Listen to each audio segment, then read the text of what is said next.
Hi, this is Dennis with Second Chance Tackle.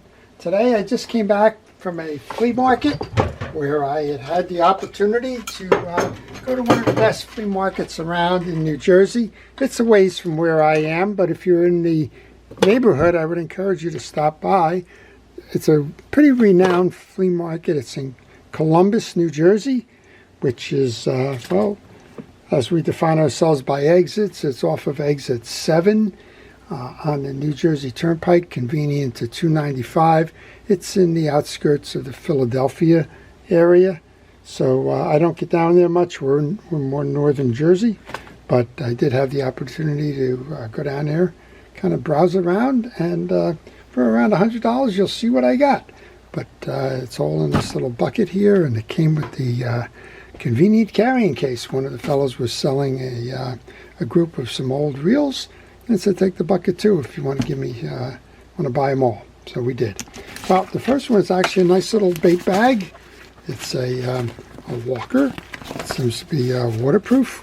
A couple of pockets in there, shoulder strap, and well, convenient for taking your light tackle with you when you know what it is you're going to use. Well, the rest of the bucket is fishing reels, and they're pretty classic fishing reels as well, so I thought I would share them with you. The first one that I actually purchased is an old school. It's an Ambassador 7000. This is a fantastic saltwater fishing reel. It's one of the larger ones that Abu made. This one needs a tune-up like everything. It's got a lot of dirt on it. I don't know how long it was sitting in the market or how long it hasn't been going fishing.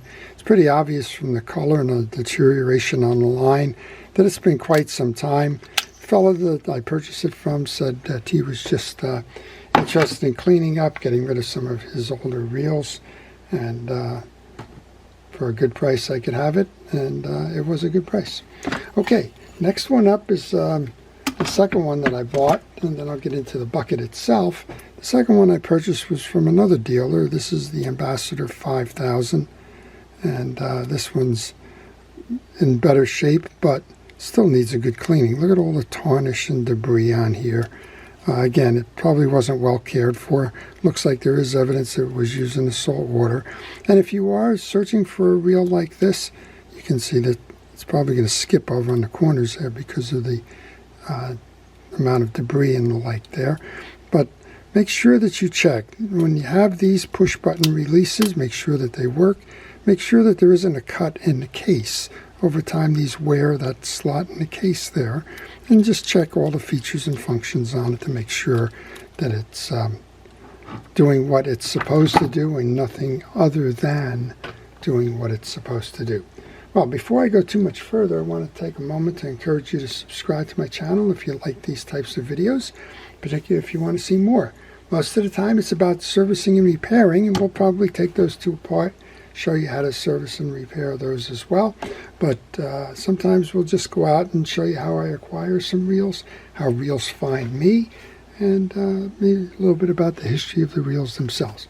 All right, let's get into the bucket. There's a good amount of reels in the bucket. It all came at I started asking for one price, and then I saw something else, and I said, what about this one? And after a while, they just said, why don't you take the whole basket? And gave me a good price for that. Well, the first one up is a rather well-used Daiwa Silver Series 4000A with the typical bubbling or pimpling on the metal finished handle and the requisite loss of paint on the body itself. But you know what? Look at this. It's been sitting in some flea market bin for a while. How's that for performance? It's a this one needs to clearly have the bail kind of lubricated, as does everything, but this one's going to clean up beautifully. This one was made in Japan, and it's the Silver Series Daiwa. Whenever I see these, I always pick these up because there's a captain that I work with that I service fishing reels for, who said anytime you get these at a reasonable price, he will purchase them. So I will take the Penn. This is the Model 85. I have another one here that is little bit worse shape. These go into his rental reel fleet. And I have a Long Beach. This was just a Bonanza. Long Beach 60.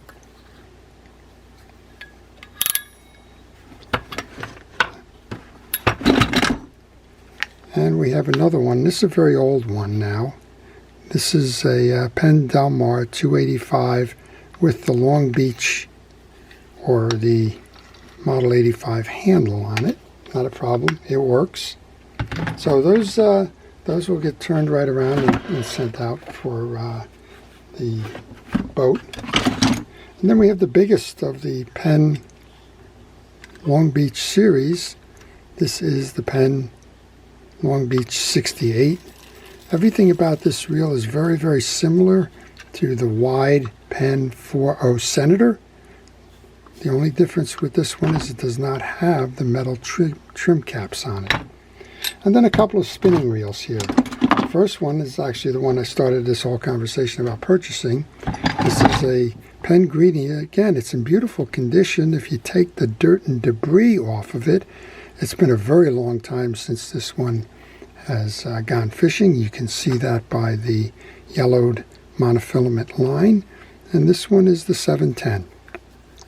This does turn, but we know what this happens or what this means when you have to put pressure on it.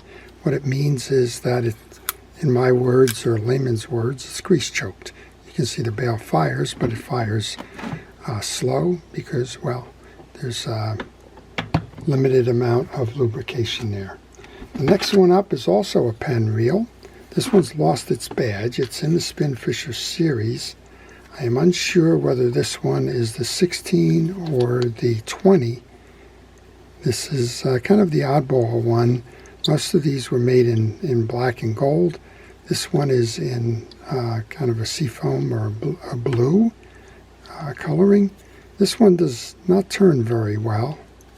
And even when you try turning it by the rotor, it's just not moving very good. There's a single screw here. You can probably take that out and find out what the issue is there. Most of the time there's a plastic block in here that breaks. I'm not sure if that's the case. We'll do a video on that one, see why that one's kind of choked up there. Next one is a kind of a Me Too reel. It's an everybody's reel.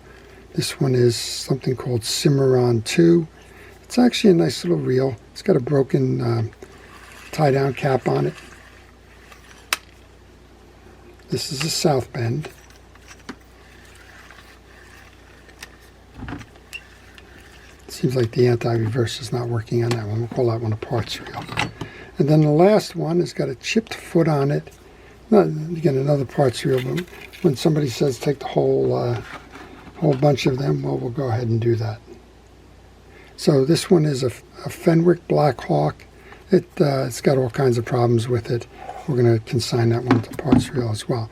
And I think I just got lucky. I think I found the badge for the other one. This is a 720. That's the badge for the blue one that fell off. So that is the 720 reel. Very good. All right. Well, I hope you've enjoyed that. If you have any questions on any of these reels, or if you'd like to see any of these made as videos on how to service and repair, or how to find out why it's not working, just let me know in the comment section. I will try my best to do that for you, and well, to keep these reels fishing and give them a second chance they all deserve. This is Dennis with Second Chance Tackle, wishing everybody a great day and fun at the flea markets. Hopefully you'll find something like this that you can get as project reels that can help you clean them up and take them fishing. Before I leave, I want to thank our first responders, our police, fire, safety, rescue, everybody involved in keeping us out of harm's way. I do appreciate everything it is that you do to keep us safe. This is Dennis with Second Chance Tackle. Have a great day.